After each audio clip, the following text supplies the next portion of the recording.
பழனிவேலை கேவலமாக இழிவுபடுத்தி பேசின சக்திவேலை பார்த்தா உங்களுக்கும் ஓங்கி பலார்னு அரையணும் அப்படின்னு தோணுனா இந்த வீடியோவுக்கு லைக் பண்ணிட்டு வாங்க நாளைக்கான ப்ரமோக்கான ப்ரிடிக்ஷன் என்னன்னு பார்க்கலாம். பழனிவேல் அன்னைக்கு அவரோட மளிகை கடையில் உட்காந்து சோகமாக யோசிச்சுக்கிட்டு இருக்காரு. அண்ணே சர்க்கரை 2 பாக்கெட் கொடுங்கண்ணே அப்படின்னு ஒரு ஆள் வந்து பொருட்கள் கேட்க, அதே சமயம் ஒன்றுமே காது கேட்காதவர் போல ஏதோ சிந்தனையிலேயே உட்காந்துருக்காரு பழனிவேல். உடனே சுகன்யா டப்புன்னு அங்கே இருக்கிற டேபிளை ஒரு தட்டு தட்டுறாங்க. என்னங்க இந்த உலகத்தில் தான் இருக்கீங்களா அப்படின்னு கேட்குறாங்க.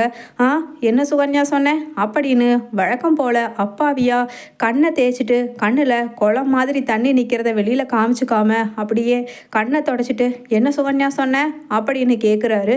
நான் ஒன்றும் சொல்லலை, யாரோ பொருள் வாங்கறதுக்கு வந்திருக்காங்க, அதை கவனிங்க, அது கூட தெரியாமல் பட்ட பகல்ல அப்படியா என்னதான் யோசனை அப்படின்னு சொல்கிறாங்க. அக்கா நீங்கள் வந்ததை நான் கவனிக்கவே இல்லைக்கா, என்னக்கா கேட்டீங்க அப்படின்னு பழனிவேல் கேட்குறாரு.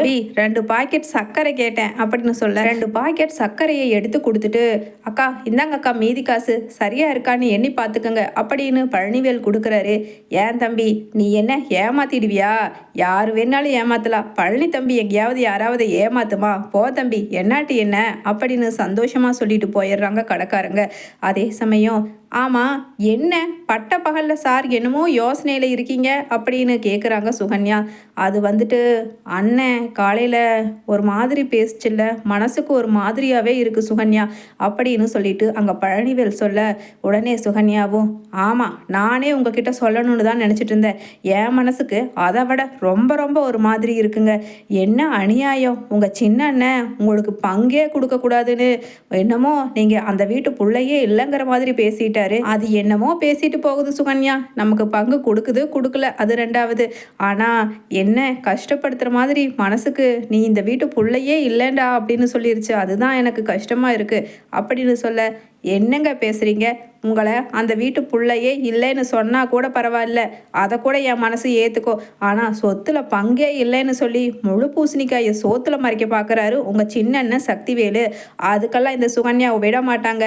ஆனால் ஒன்று பாருங்க, இந்த கடையில் உட்காந்துட்டு எத்தனை நாளைக்கு இந்த பொட்டலை மடக்கிக்கிட்டு இருக்கிறது, இப்படியெல்லாம் நம்ம இருக்கிறதால தானே உங்கள் அண்ணனுக்கு நம்மளை பார்த்தா இலக்காரமாக தெரியுது.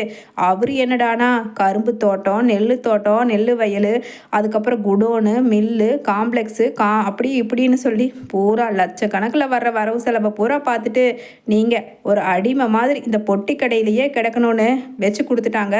எனக்கும் விவரம் இல்லை, இந்த பொட்டி கடை கிடைச்சதே பெருசுன்னு உங்கள் கூட வந்து இந்த பொட்டலை மடக்கிக்கிட்டு இருக்கேன் பாருங்க, இது இன்னையோட கடைசி, நான் இப்போவே எங்கள் அம்மா வீட்டுக்கு கிளம்பி போகிறேன் அப்படின்னு சொல்லிட்டு அவசரமாக சுகன்யா வீட்டுக்கு வர்றாங்க. அதே சமயம் அங்கே முத்துவேலும் என்னம்மா சுகன்யா ஏன் சீக்கிரமாக வந்துட்ட, பழனி எங்க அப்படின்னு கேட்குறாரு. அவர் எங்கே தான் இருந்தால் உங்களுக்கு என்ன கரிசனம், அதுதான் இந்த வீட்டு பிள்ளையே அவர் இல்லைல்ல அப்படின்னு சொல்லிட்டு சுகன்யா பேச ஆரம்பிக்கிறாங்க.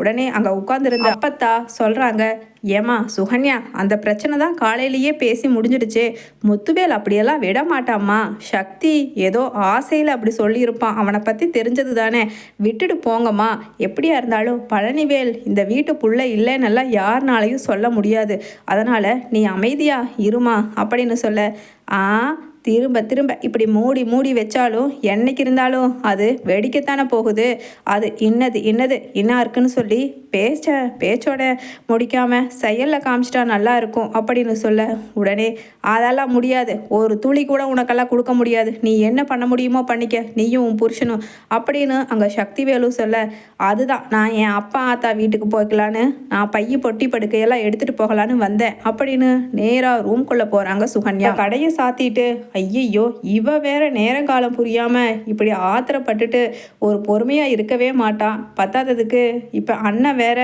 இவ காலில் சலங்கையை கட்டி விடுற மாதிரி நீ இந்த வீட்டு பிள்ளையே இல்லை உனக்கு பங்கு இல்லைன்னு வேற சொல்லிடுச்சு, இப்போ என்ன பண்ணுறது அப்படின்னு அவசரமாக கிளம்பி வர்றாரு வீட்டை நோக்கி. கடையை பூட்டிட்டு பழனிவேல் வந்தவர், சுகன்யா எங்கே சுகன்யா கிளம்பிட்ட அப்படின்னு சொல்ல, உங்களுக்கு வேணும்னா போகிறதுக்கு நாதி இல்லாமல் இருக்கலாம், எனக்கு அப்படி கிடையாதுங்க, என் அப்பா ஆத்தா இன்னும் உசுரோடு இருக்காங்க, நான் என் வீட்டுக்கு போகிறேன் அப்படின்னு சொல்லிட்டு அங்கே பேசுகிறாங்க. சுகன்யா வேண்டாம் அப்படின்னு சொல்ல, அப்போ எப்போ உங்களுக்கான பங்கை இந்த வீட்டில் ஒதுக்கி தர்றாங்களோ அப்போ வந்து கூட்டிகிட்டு வாங்க சொத்தோட, அப்போ தான் இந்த வீட்டுக்கு வருவேன், இல்லைனா நான் வரவே மாட்டேன் அப்படின்னு சுகன்யா கிளம்பி போயிடுறாங்க.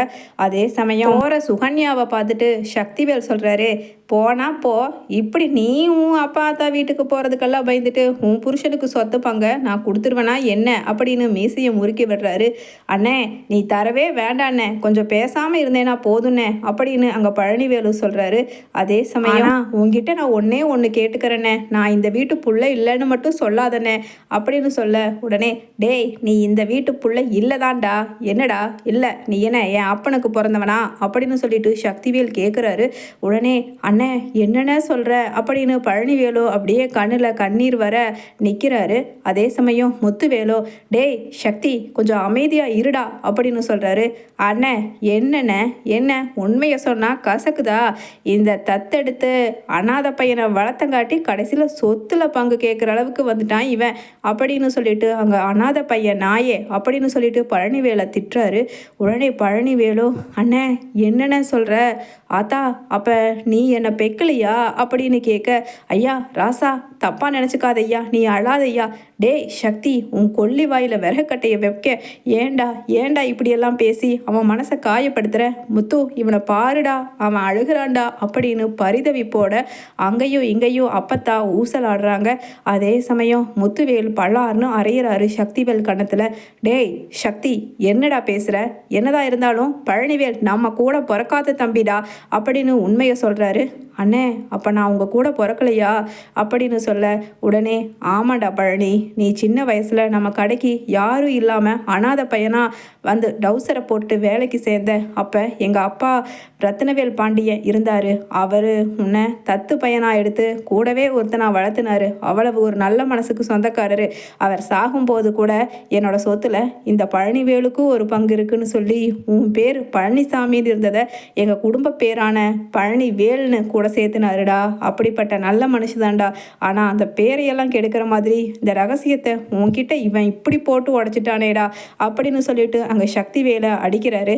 அடித்தாலும் பிடிச்சாலும் என்ன இருந்தாலும் சொத்துன்னு வரும்போது உண்மையை சொல்லித்தானே ஆகணும் அப்படின்னு அங்கே சொல்கிறாரு சக்திவேல். உடனே அங்கே பழனிவேல் தண்ணியை போட்டுட்டு மறுநாள் ரோட்டில் கிடக்கிறாரு நைட்டு.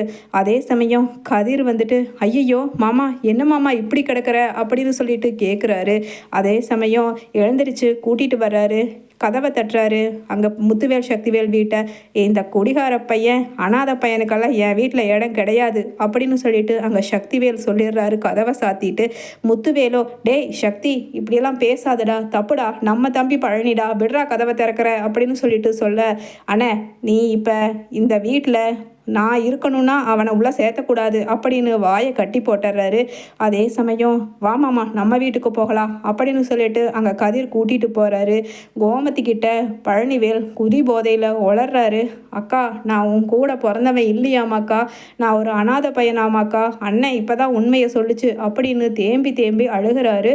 உடனே கோமதியும் என்னடா சொல்கிற அப்படின்னு கேட்க, உடனே மறுநாள் காலையில் எழுந்துச்சு நேராக முந்தானையை தூக்கி செருகிக்கிட்டு, டேய் சக்திவேல் வெளியில் வாடா அப்படின்னு கோமதி போய் கூப்பிட, என்ன என்ன அப்படின்னு கேட்குறாரு. என் தம்பி பழனிவேலை அனாதை பையன்னு சொன்னையா அப்படின்னு கேட்குறாங்க. ஆமாம் அனாதை பையனை அனாதைன்னு சொல்லாமல் அப்படின்னு சொல்லிட்டு அங்கே திட்டுறாரு. உடனே, டேய் பழனி உனக்கு உன் கூட பிறந்த அக்கா நான் இருக்கேன்டா அப்படின்னு கோமதி கண்ணீரை தொடச்சி விட, இல்லைக்கா என்ன இருந்தாலும் நான் அனாதை தானே, அது தெரியாமல் இத்தனை நாளாக நான் ரொம்ப எல்லார் மேலேயும் பாசம் வச்சுட்டேன்னு அழுகிறாரு. உடனே பாண்டியன் சொல்கிறாரு, இல்லவே இல்லை இவன் அனாதை கிடையாது, நம்ம வீட்டுக்கு வாடான்னு.